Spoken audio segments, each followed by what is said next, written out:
और जेडे उन्होंने नाल दिगर आए ने शख्सियात जवेद भट्ट साहब गुजरात तो मकदी अलीमंता जनाब के सदर शहर भट्ट साहब और इस तो अलावा मेरे जेडे बहुत ही काबिल इज्जत शख्सियात जड़ियाँ साढ़े को तशरीफ लियाइया ने ADCR इधर याद भट्टी साहब और बहुत ही प्यारे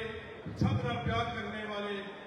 AC असिस्टेंट कमिश्नर जनाब लाल दुबैर साहब मैं इन्होंने दिल की अखा गराइया नाल इत्थे मूंगवाल दे विच अपने घर विच खुश आमदीद कहना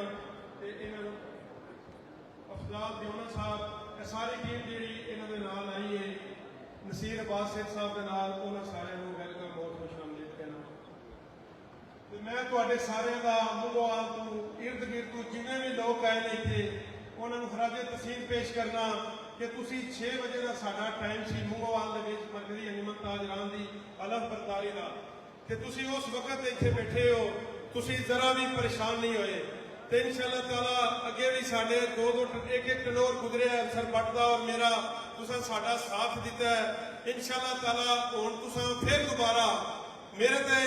ये चीज का तुसा मेरे ते दैन जेड़ा एहसान किया है मैं इंशाअल्लाह ताला तुहाडे स्थान नूं कभी भी किसी भी मैदान दे विच फरामोश नहीं करन लगा अगे भी काम काज मूंगवाल लैवल ते बहुत ज्यादा होंदे रहे ने तुहाडे सामने मूंगवाल दे विच टफ टायर लगी कारपेट सड़क बनियां कंक्रीट सड़कां बनियां उस वक्त दे MLA साहब ने सानू उम्मीद दी अज मैं साडे कोल चौधरी नसीर साहब की सूरत में MLA साहब साडे कोल बैठे ने असीं अजे तक जिस वक्त दे मुंतखब होए ने MLA साडे मूंगवाल नूं 1 रुपया भी अजे तक नहीं मिलिया ते मैं इन्हां अगे रिक्वेस्ट करांगा कि असीं जिहड़े मूंगवाल दे बंदे आ तुसीं आ देख सकते हो पंडाल तुहानूं इह दस सकदा है इह मैं दावे नाल गल कह सकदा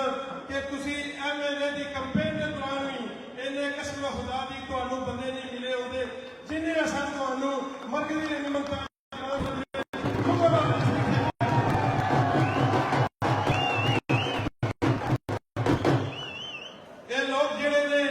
साडे नाल प्यार करते हैं असीं इन्हां नाल प्यार करते हैं ते साडा जिहड़ा प्यार मुहब्बत का रिश्ता जिहड़ा है इसे तरह कायम तां ही रहिंदा है जे सानूं जिस टाइम उतों सियासी सपोर्ट होंदी है क्योंकि इन्हां दे काम काज जिहड़े ने ओह होने चाहिए कि सानूं चुनदे ने अपना नुमाइंदा इस वास्ते कि साडे इन्हां दा कोई भी काम होवे इंसानी तौर पर सानूं फोन करते हैं असीं ओह फोन अटेंड करने उन्हां दी दलील ते जाके उन्हां दे काम करने ਉਹਦੇ ਵਾਸਤੇ ਸਾਨੂੰ ਪਿੱਛੋਂ ਸਪੋਰਟ ਤੁਹਾਡੀ ਜਿੰਨਾ ਚਿਰ ਮਜ਼ਬੂਤ ਨਾ ਹੋਵੇਗੀ ਉਹ ਕੰਮ ਕਾਜ ਨਹੀਂ ਹੋਣ ਲੱਗੇ ਤੇ ਮੈਂ ਤੁਹਾਡੇ ਅੱਗੇ ਅਪੀਲ ਕਰਨਾ ਨਸੀਰ ਸਿੰਘ ਸਾਹਿਬ ਤੁਸੀਂ ਇਹਨਾਂ ਬੰਦਿਆਂ ਦੀ